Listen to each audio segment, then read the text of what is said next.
Best health packages up to 80% discount. Tirumala Diagnostics. నమస్కారం గురుగారు. శ్రీమాత్రే నమః. మనం వింటూ ఉన్నాం ఈ వచ్చే సంక్రాంతికి ఎస్పెషల్గా ఒక్క కొడుకున్న వాళ్ళకి కీడు జరుగుతుందన్న వార్తలు మనం వింటూ ఉన్నాం. ఇది ఎంతవరకు వాస్తవం అంటారు? తప్పకుండా తెలియజేస్తానమ్మా. ముందుగా ప్రేక్షకులందరికీ శ్రీమాత్రే నమః, శ్రీ గురుభ్యో నమః. జ్ఞానినాంనపి చేతాంసి దేవి భగవతి హిస బలాయ కృషమోహాయ మహామాయ ప్రయశ్చతి. సంక్రాంతికి చాలామంది అపోహపడుతున్నారు. ఇది ఏమాత్రం వాస్తవం కానటువంటిది.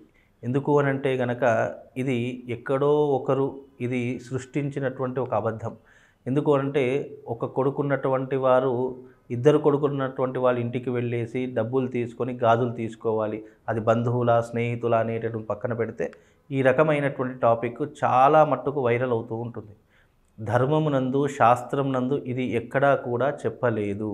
చెప్పనటువంటి దానిని అనవసరంగా మనం అపోహపడుతూ దీనిని మూఢనమ్మకం కింద విశ్వసిస్తూ చాలామంది ఈ రకమైనటువంటి అభిప్రాయాన్ని ఏర్పరచుకుంటున్నారు. టెక్నాలజీ ఎంత పెరిగినా ఏది ఏమైనప్పటికీ కూడా ధర్మమునందు శాస్త్రమునందు ఏదైతే విషయాన్ని సూచించడం జరిగిందో ఆ విషయాన్ని మాత్రమే తెలుసుకొని దానిని అనుసరిస్తే పుణ్యము పురుషార్థం. ఒక పండగ వెనక, ఒక అద్భుతమైనటువంటి రోజు వెనక ఎన్నో రకాలైనటువంటి విషయాలు దాగి ఉంటాయి. దాని వెనక సైన్సు దాగి ఉంటుంది, సనాతన ధర్మం దాగి ఉంటుంది. అది ఆచరించడం వల్ల మానవుని యొక్క మనుగడ కూడా ముందుకు సాగేటటువంటి అంశాలు, ఎన్నో రకాలుగా పొందుపరిచినటువంటి అంశాలు ఒక పండగ వెనుక ఉంటాయి. అంతేకాని ఈ గాజులు పంచాలి, గాజులు పంచకపోతే ఏదో కీడు జరిగిపోతుంది, ఏదో రకమైనటువంటి నష్టం జరిగిపోతుంది, లేదా ఈ సంవత్సరం అంతా ఏదో రకమైనటువంటి ఇబ్బందులు జరుగుతాయి అనేటటువంటిది శుద్ధ అబద్ధము. అది చెప్పినా ఎవరు నమ్మకండి. రెండవ విషయం ఏమిటి అంటే గనక సంక్రాంతి రోజున ఏమి నియమం పాటించమన్నారు అంటే 5 రకాలైనటువంటి నియమాలు పాటించమని చెప్పారే తప్ప ఈ గాజులు అనేటటువంటివి ఏవైతే ఉన్నాయో అవి శుభానికి సూచకము అని మాత్రం చెప్పవచ్చు. అలాగని చెప్పేసి ఈ సౌభాగ్యాలలో ఒకటైనటువంటిదే గాజులు అని చెప్తాము. సౌభాగ్యం ఎప్పుడైనా సరే, ఏ వస్తువైనా సరే ఇతరులకు ఇవ్వకూడదు అని సనాతన ధర్మం తెలియజేసింది. అందులో గాజులు ప్రధానమైనటువంటి. అవి ఎప్పుడు ఇవ్వాలి? నువ్వు వ్రతం చేసుకున్నప్పుడు, పూజాది క్రతువులు చేసుకున్నప్పుడు, లేదా నువ్వు ఏదైనా నోములు నోచుకున్నప్పుడు ఇలాంటి సౌభాగ్య వస్తువులు ఇవ్వాలే తప్ప ఇలాంటి రోజులలో మరీ ముఖ్యంగా ఇవ్వకూడదు. సౌభాగ్యానికి గుర్తులు ఏమిటి అయ్యా అంటే గాజులు, అలాగే కాళ్ళకు మెట్టెలు, మంగళసూత్రము, కుంకుమ, పువ్వులు. ఈ 5 రకాలైనటువంటి విషయాలు సౌభాగ్యానికి గుర్తులు. అందులో గాజులు కూడా వస్తాయి. ఈ గాజులు అనేటివి ఇలాంటి కీడు దినాలలో ఎవరికి ఇవ్వకూడదు, ఎవరు కూడా తీసుకోకూడదు అని ధర్మశాస్త్రం. అయితే ఏం చెయ్యాలయ్యా? మరి ఈ సంక్రాంతి వచ్చింది. సంక్రాంతి తెలంగాణ చాలా తక్కువగా జరుపుకుంటారు, కానీ ఆంధ్రాలో చాలా విశేషంగా జరుపుకుంటారు. మనకు దీపావళి, దసరా ఎంత ఉత్సవాలు జరుపుకుంటామో అలాంటిది సంక్రాంతి పండుగ ఆంధ్రాలో చూడడానికి కన్నుల పండుగగా ఉంటుంది. చాలా పెద్ద పండుగ.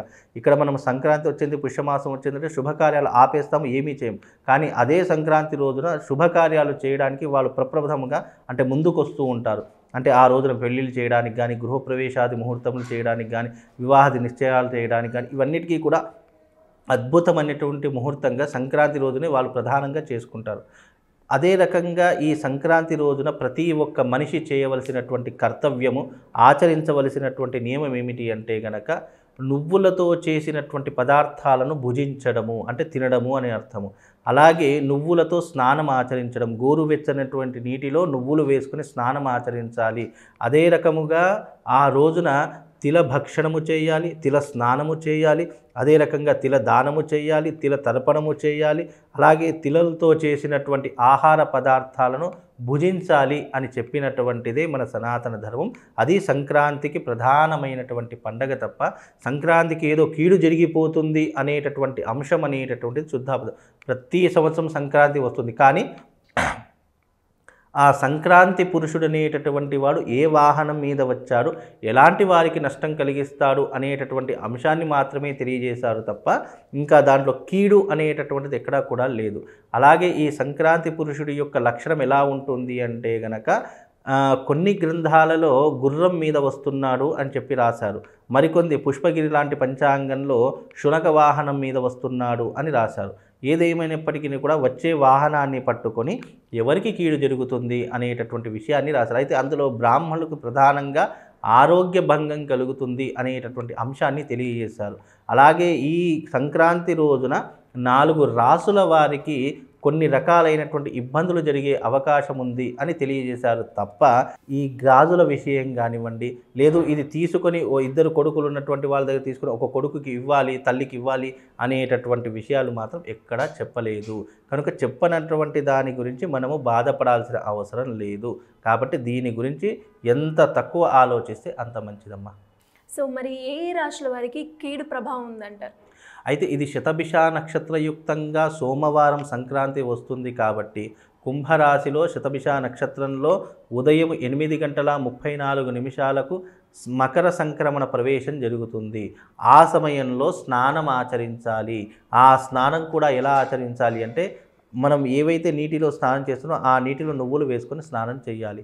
అదే రకంగా ఏ రాసుల వారికి అంటే గనక ప్రధానంగా వృశ్చిక రాశి వారికి, మకర రాశి వారికి, సింహరాశి వారికి, మీన రాశి వారికి, ఈ 4 రాసుల వారికి కీడు జరిగే అవకాశం ఉంది. కాబట్టి వీళ్ళు ప్రధానంగా తిలహోమ తంత్రము అనేటటువంటి విధానాన్ని తప్పకుండా ఆచరించాలి.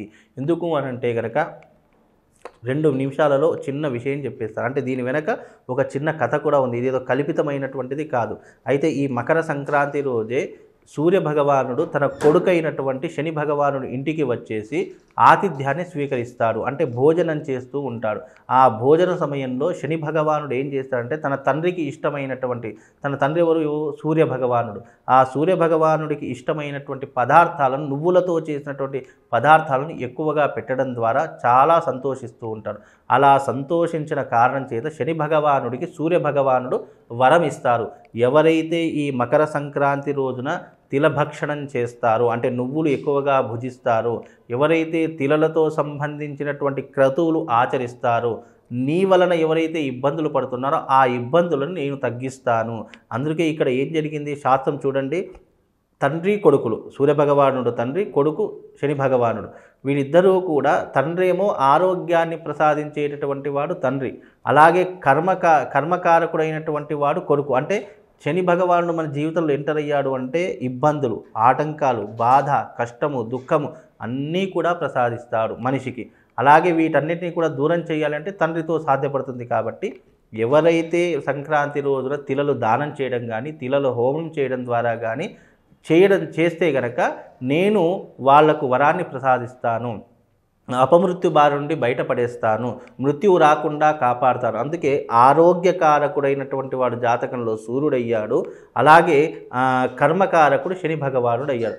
అందుకే దీని కారణం చేత ఈ సంక్రాంతికి నువ్వులతో చేసినటువంటి పదార్థాలు భుజించి నువ్వులతో యాగం చేస్తే కనుక కీడులు తొలగిపోతాయి అనేటటువంటి అంశాన్ని తెలియజేసింది తప్ప ఈ గాజుల విషయం కానీ, ఇది పంచకపోతే జీవితంలో ఏదో ఆటంకాలు వచ్చేస్తాయని కానీ అపోహ పడకండి.